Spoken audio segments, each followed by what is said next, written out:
नमस्कार, स्वागत है आप सभी का। आपके साथ मैं हूं पुनीत। क्या शिवराज सरकार पूरे कर पाएगी 5 साल? क्या कांग्रेस फिर लौटेगी सत्ता में?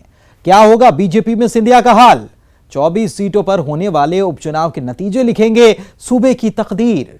चुनाव की तारीखों का ऐलान भले ही ना हुआ हो, लेकिन सियासत शुरू हो चुकी है।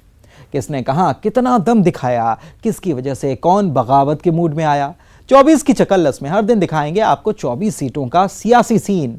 कहां हो सकता है घमासान, कहां है किसकी दावेदारी, जनता का दिल जीतने के लिए किसने की है कितनी तैयारी। सांवेर में सिलावट ही नहीं, सिंधिया की साख भी दांव पर है। तो मंत्री बने सिलावट अब जल संसाधन विभाग की हर योजना का मुंह सांवेर की तरफ किए हुए हैं। सांवेर में इन दिनों हो रही सौगातों की बरसात, क्या ये बरसात बीजेपी के लिए बहार बन पाएगी? उधर कांग्रेस में अभी उम्मीदवार की तलाश खत्म नहीं हो पाई है।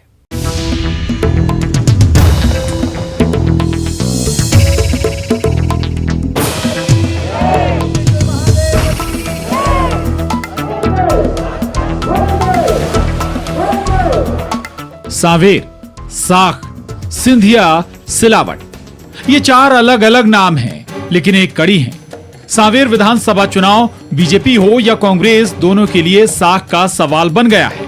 और जब खुद जल संसाधन मंत्री तुलसी सिलावट का नाम इस सीट से तय माना जा रहा है, तो उपचुनाव से पहले सांवेर की तकदीर को संवारने के लिए सौगातों की मंत्री जी ने झड़ी लगा दी। आज कनाड़िया के लिए एक ऐतिहासिक दिन है। विकास और प्रगति में नया इतिहास कनाड़िया दर्ज करने वाला है। हमारे अपने जीवन में जो एक पानी का महत्व है, नर्मदा मैया सांवेर चलो, उसके पहले कनाड़िया चलो। आज 3 करोड़ 20 लाख की पाइप का पूजन हमने किया। ऐसे थोड़े ही सांवेर की सूरत बदलने के लिए कैबिनेट मंत्री तुलसी सिलावट भागीरथ प्रयास करने में जुट गए हैं। हाथ में कुदाल लिए पूरी शिद्दत से लग गए हैं कि एक बार फिर सांवेर सीट को जीतना ही होगा। तो हो गया है सांवेर में उपचुनाव का श्री गणेश, जहां सांवेर में लगने वाले कनाड़िया गांव में जल संसाधन मंत्री तुलसी सिलावट ने दी है नर्मदा पेयजल योजना की सौगात। अमृत योजना के तहत 3 करोड़ 20 लाख रुपए की लागत से शहर के वार्ड नंबर 76 के कनाड़िया में अंडरब्रिज से कनाड़िया गांव तक करीब 4 किलोमीटर लंबाई की पाइपलाइन डाली जाएगी।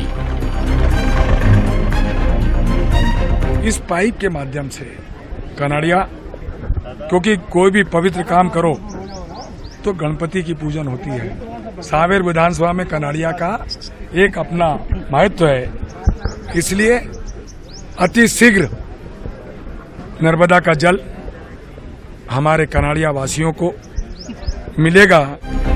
शहर में शामिल होते ही यहाँ की जनता को नर्मदा पेयजल की सौगात चाहिए थी, और लीजिए उपचुनाव होना है तो उनकी ये मुराद भी पूरी हो रही है। चुनाव है, हाथ में सत्ता हो तो भला कैसे मंत्री जी पीछे हटते। लेकिन जल संसाधन मंत्री तुलसी सिलावट की ये योजना की कुदाल ना जाने कितनी विरोधी पार्टियों के अरमानों पर कुदाल चला रही होगी।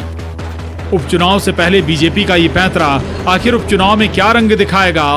महज यही नहीं, इसके अलावा भी कई सौगातें हैं जहां एक एक कर सांवेर में लोगों की हर दिक्कतों और परेशानियों को दूर करने का प्लान बीजेपी ने तैयार कर लिया है। इसके साथ आप जानते हैं 3 करोड़ के और भी काम, पुल का, शमशान घाट का, सीसी रोड का, नए खनन 6 यहाँ पर हुए हैं, सिटी बस यहाँ चल रही है। अब जाहिर सी बात है, जो सांवेर सीट दोनों पार्टियों के लिए नाक का सवाल बन गई है, वो बिकाऊ कितने टिकाऊ के मुद्दे को उपचुनाव में अपना हथियार बनाने का मन बना चुकी है कांग्रेस। आखिर बीजेपी के इस जलबाण का जवाब किस रामबाण से देगी? जहां चर्चा है कि कांग्रेस को सीट पर कोई उम्मीदवार नजर नहीं आ रहा, सवाल है कि आखिर सांवेर की डोर किस उम्मीदवार के हाथों में कांग्रेस देगी। मैं कनाड़िया और सभी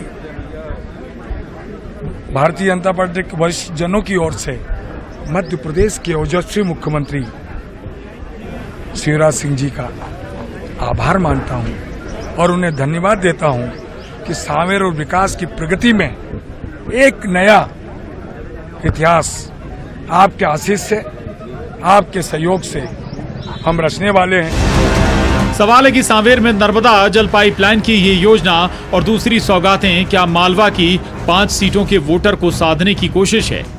और सवालों की बौछार करने वाली जनता सांवेर में किस पार्टी की नैया पार लगाएगी? क्या इन सौगातों से कांग्रेस के नेताओं की पेशानी पर पड़ गई हैं चिंता की सिलवटें? इंदौर से अरुण त्रिवेदी के साथ bureau report, news 18 Madhya Pradesh, Chhattisgarh.